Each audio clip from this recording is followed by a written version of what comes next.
महाराष्ट्रात पावसानं सध्या धुमाकूळ घातलाय। मराठवाड्यासह पश्चिम महाराष्ट्र आणि मुंबई कोकणातही पावसाचा जोर वाढलाय। मराठवाड्यात झालेल्या अतिवृष्टीमुळे तर शेतकरी कोलमडून गेलाय। आता तोंडाशी आलेली पिकं अतिवृष्टीच्या पाण्यात वाहून गेलेली आहेत। काही ठिकाणी थेट ढगफुटी सदृश्य पाऊस झालेला आहे। या संकटातून शेतकरी निघालेला असताना आता महाराष्ट्राची चिंता वाढवणारा हवामान अंदाज समोर आलाय। भारतीय हवामान विभागाच्या अंदाजानुसार पुढचे 72 तास संपूर्ण महाराष्ट्रासाठी फार महत्त्वाचे असणार आहेत।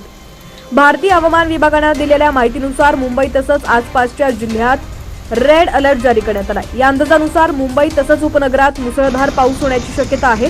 ही शक्यता लक्षात घेता राज्य सरकारने प्रशासनाला 30 सप्टेंबर पर्यंत अलर्टवर राहण्याचे निर्देश दिलेले आहेत।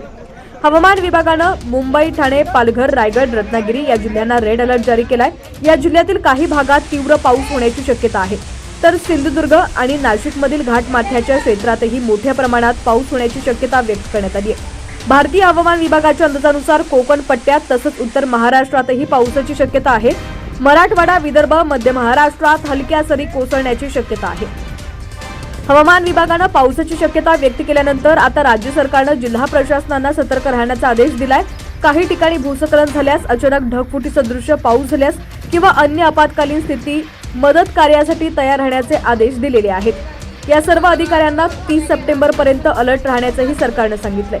सोबतच नियंत्रण कक्षांनाही 24 तास चालू ठेवण्याचे आदेश दिलेले आहेत। सोबतच बचाव कार्यासाठी लागणाऱ्या तांत्रिक गोष्टी आणि अन्य उपकरणंही सज्ज ठेवावीत असंही सरकारने राज्यातील सर्व जिल्हा प्रशासनांना सांगितलेलं आहे। आता राज्यातील तुमचा जिल्हा कोणता आणि तुमच्या जिल्ह्यातील हवामानाची काय परिस्थिती आहे ती देखील आम्हाला कमेंट सेक्शन मध्ये नक्की कळवा।